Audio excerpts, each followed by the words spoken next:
West Asia War, Day 31 Strategic Situation Report. SITREP. 1. Military escalation, conflict crossing new thresholds. Alleged strike on U.S. high-value asset. The reported Iranian strike on a Boeing E-3 Sentry at Prince Sultan Air Base would represent a major escalation milestone if confirmed. Why this matters? The E-3 is an airborne command and control node, not just a surveillance plane. Loss of one aircraft affects regional air coordination, missile tracking, coalition targeting efficiency. Strategically, this would signal Iran willing to directly target U.S. military infrastructure. Transition from proxy confrontation, direct, state-on-state engagement risk. Israel-Iran strike cycle expanding. The conflict has evolved into a reciprocal infrastructure war. Israel targeting Iranian logistics and military infrastructure. Iran targeting Haifa and strategic civilian infrastructure. Gulf desalination plants. A critical escalation. Why desalination strikes matter. In Gulf states, desalination equals water security. Attacks here blur the line between military and societal targets, increasing pressure on regional governments to intervene. Houthis enter the war. The Yemeni Houthi movement, formally joining hostilities, expands the battlefield into a multi-front system aligned with Iran's regional network. Effects: missile defense saturation for Israel. Red Sea shipping risk increases. U.S. naval assets stretched across multiple theaters. This reflects activation of the broader axis of resistance strategy. 2. Energy shock. The Strait of Hormuz factor. The Strait of Hormuz carries roughly 20% of global oil trade. Even partial disruption produces outsized effects. Immediate consequences: Brent crude price spikes. Insurance costs for tankers surge. Shipping reroutes increase delivery times. Secondary economic shock. Energy drives everything. Fertilizer production, food transport, semiconductor manufacturing.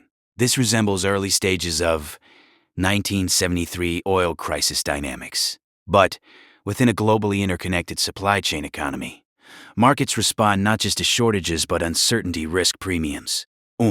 4. Ground invasion debate. Reality check. Discussion of U.S. ground operations is increasing, but military analysts highlight severe constraints.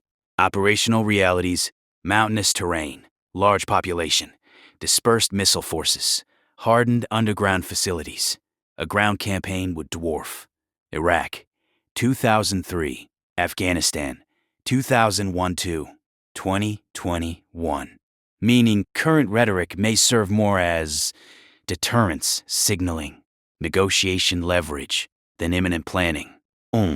5. Saudi Arabia's Strategic Balancing Act. Crown Prince Mohammed bin Salman faces competing pressures. Security need: protect oil and desalination infrastructure. Strategic goal: contain or weaken Iran.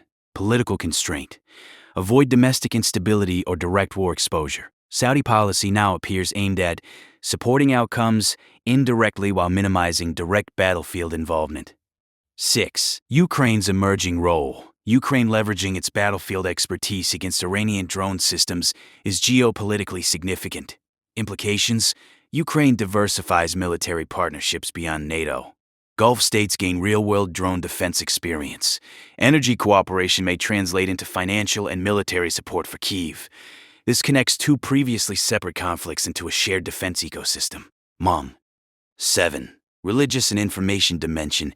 The incident involving restrictions around the Church of the Holy Sepulchre introduced a symbolic layer. Religious flashpoints amplify global media reactions, mobilize international public opinion, increase diplomatic pressure faster than military events alone. In modern conflicts, narrative battles are nearly as decisive as kinetic ones. 8. The Kit Kat heist. Why it matters strategically. The disappearance of a truck carrying 12 tons of Kit Kat seems trivial but reflects a broader trend.